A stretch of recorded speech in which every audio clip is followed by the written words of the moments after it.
When it comes to the discussion of Arminianism, there are two major persuasions: those who are against it and those who are in favor of it, and often, if not always, these two miss the mark and fail to grasp who Jacob Arminius truly is, what he believed and taught. In his contribution, Pinson argues that the best way to capture Reformed Arminianism is by counting in the historical and theological context of Jacob Arminius's era, the confessions that he held so dearly up to the point of his premature death, and more importantly his own writings. For the most part, Jacob's Reformed critics accuse him of departing from Reformed theology, that he was once a Calvinist who then became a semi-Pelagian or a synergist. On the other hand, those who call themselves Arminians today incorrectly credit someone else's Arminianism, such as those of Wesley or the Remonstrants, to him. Pinson hammers down that Jacob's Arminianism is distinctively a development of the Reformed theology of his time. First, Pinson lays the interpretive foundation for Arminius on the two forms of unity prior to the Synod of Dort, the Belgic Confession and the Heidelberg Catechism.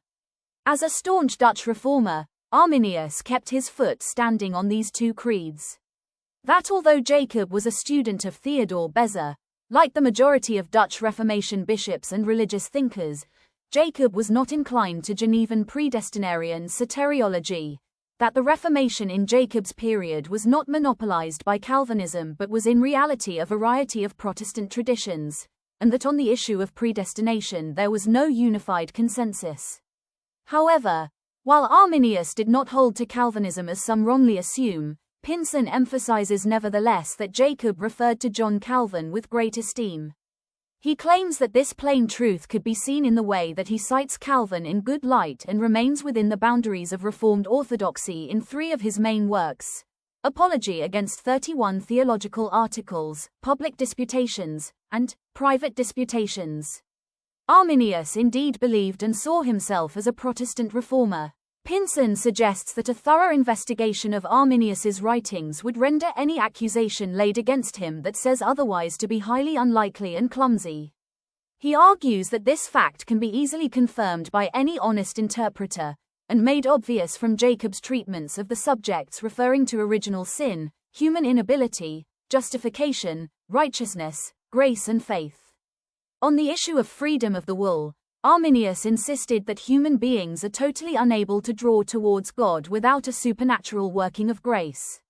For Arminius, free will is fundamentally freedom from predetermination, yet without exception mankind's slavery from sin can only be broken by the grace of God and nothing else.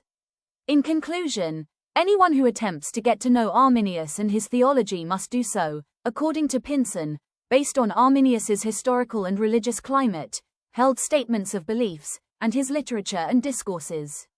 Pinson clears Arminius of the misconceptions about his stances and teachings, and leaves the allegations of Pelagianism, semi-Pelagianism and synergism thrown against Jacob by his opponents pre- and post-Dordrecht, all without any ground to stand on.